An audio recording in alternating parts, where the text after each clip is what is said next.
on the Road Show is a product of Murdoch Worldwide Entertainment. Now on the Road Show. This is entertainment all up in your face. I gotta also mention, he was the nicest guy.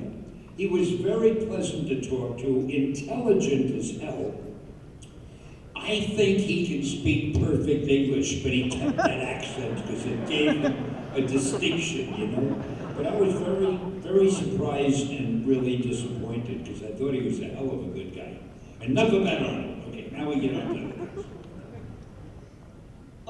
it. So in your original Spider-Man comics, you always made sure that you didn't just show the superhero side, you wanted to make sure you showed like the problems in their real life outside of being a superhero.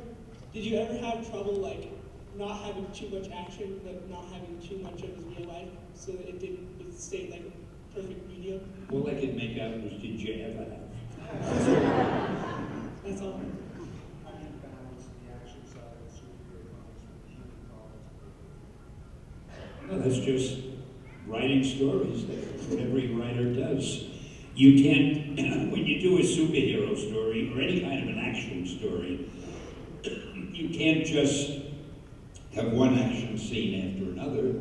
There has to be something about the characters' personal lives and how they get into this and how they get out of this and what are their problems and hopes and aspirations and frustrations. You need all of that. So it's not just me, that's what everybody does when they write a story. They figure, okay, here's the problem. If it's a superhero story, here's the villain. If it's just a normal story, here's the problem. And the hero or heroine is faced with it. How are they going to solve it? How are they going to get out of it? And what personal elements in their lives will make the story interesting, besides the fact that they're just trying to solve the problem. Did I say that confusingly? No. Did I say it beautifully? I articulated it well. I was sincere and it was heartfelt. Hello, Stan Lee.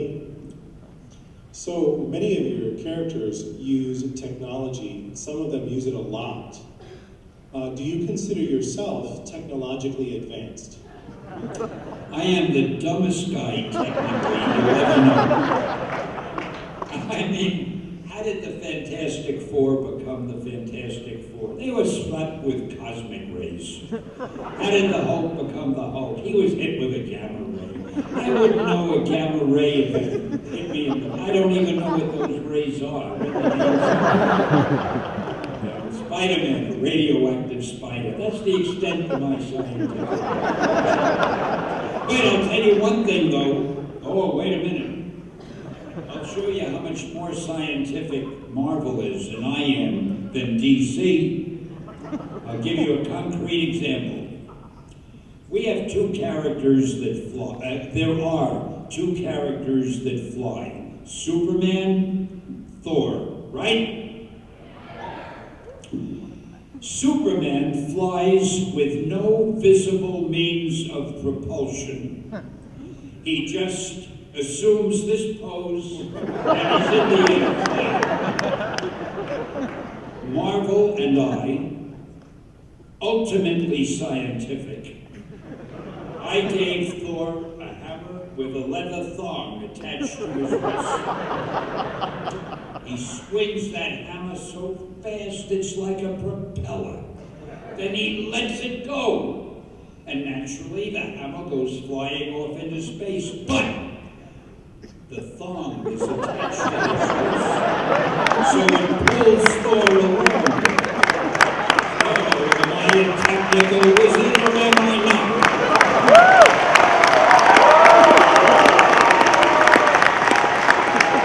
Eat your heart out, DC. That's pure genius. Thank you very much. Thank you for recognizing the genius.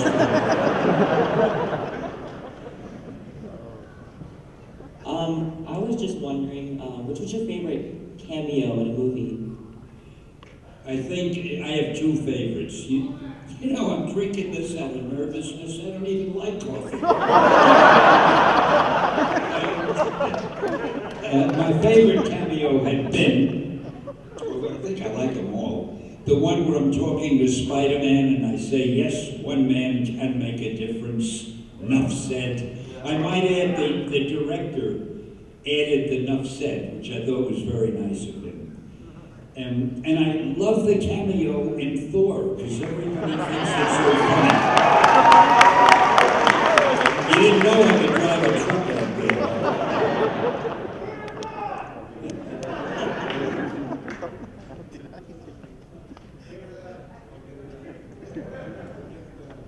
Get her done. No, I don't understand him. Get her done.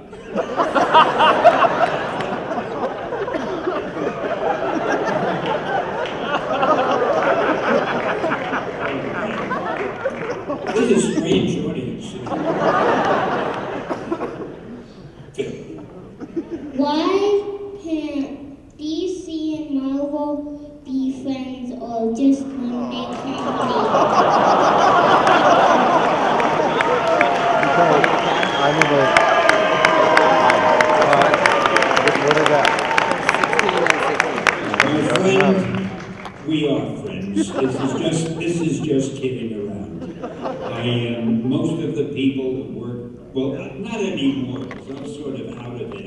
I don't know most of the new writers and artists, but when I was working there, we would get together with a lot of the DC guys. I would get together, Carmine Infantino was the editor in those days of DC. And I would meet Carmine in New York, and a couple of his assistant editors and whatever artists were free, and I'd have Romita with me or one of our guys. And we'd go to a bar called Friar Tuck, and we'd have drinks, and we'd talk and kid around.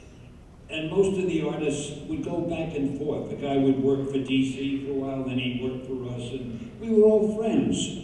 But it was more fun, as it is today, to make it seem as if it's a big feud. Because people are really naturally very hostile. They look at other people fight. And it's more entertaining. But, I mean, the guys at DC, they're geniuses. Some of the artwork, some of their stories are great. But I'll never admit it.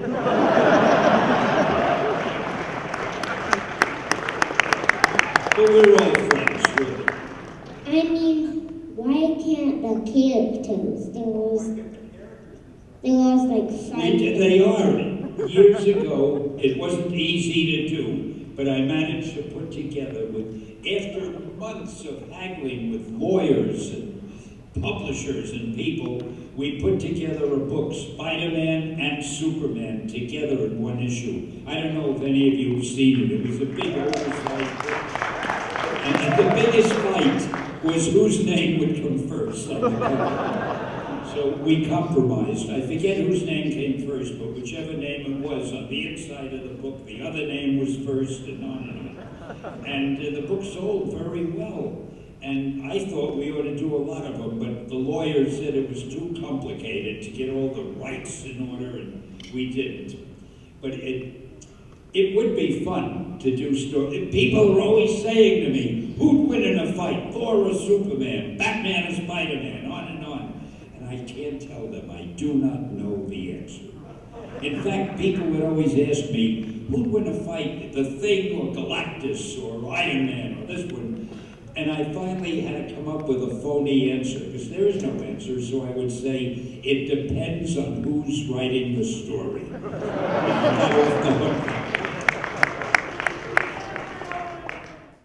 Rampage Fitness Academy is located at 23681 Via Linda, Suite A, in Mission Viejo, California, 92691. Call them at 949-830-7267. Cardio kickboxing, Brazilian Jiu-Jitsu, Muay Thai, regular boxing, yoga, or women's classes only. Rampage Fitness Academy has it all. Check them out at rampagefitnessacademy.com.